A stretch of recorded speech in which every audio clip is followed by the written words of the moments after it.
अहिल्यानगरमधील कवडेमळा येथील खळबळजनक लक्ष्मण काळे खून प्रकरणाचा स्थानिक गुन्हे शाखेनं 24 तासाच्या आत छडा लावत 4 आरोपींना देहरे शिवारातून बेड्या ठोकल्या।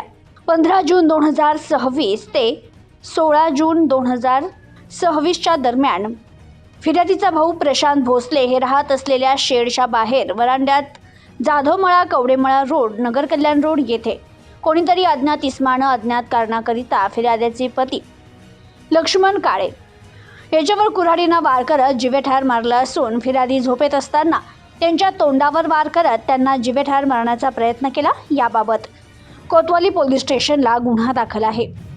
गुन्हा दाखल झाल्यानंतर पोलीस अधीक्षक यांनी स्थानिक गुन्हे शाखेचे पोलीस निरीक्षक संतोष मुटकुळे यांना गुन्ह्यातील आरोपीचा शोध घेऊन गुन्हा उघडकीस आणण्याचे दिलेले आदेश।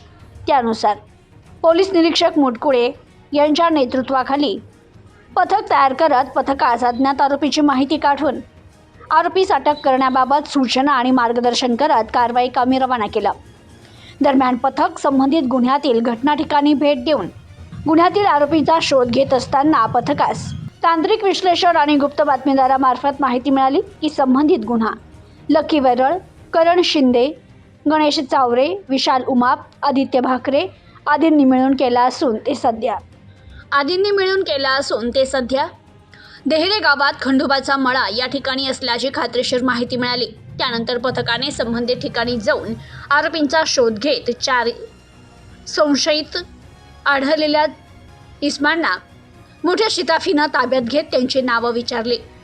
त्यावेळी त्यांनी लकी उर्फ बाबा वैराळ, करण शिंदे, गणेश चावरे, विशाल उमाप अशी नावं सांगितली। त्यांच्याकडे गुन्ह्याच्या अनुषंगानं चौकशी केली असता त्यांनी आरोपी लकी वैराळ याने त्याच्या वरील साथीदारांसह जमिनीच्या वादावरून गुन्हा केल्याची कबुली दिली। ताब्यातील आरोपीकडून 20,000 रुपये किमतीची एक पोवा कंपनीचा मोबाईल, 100 रुपये किमतीचे एक जिओ कंपनीचं सिम कार्ड असा एकूण 20,100 रुपये किमतीचा मुद्देमाल जप्त करत आरोपीस कोतवाली पोलीस स्टेशन येथे हजर करण्यात आले। प्रतिनिधी शफी सय्यद, न्यूज टुडे 24, अहिल्यानगर।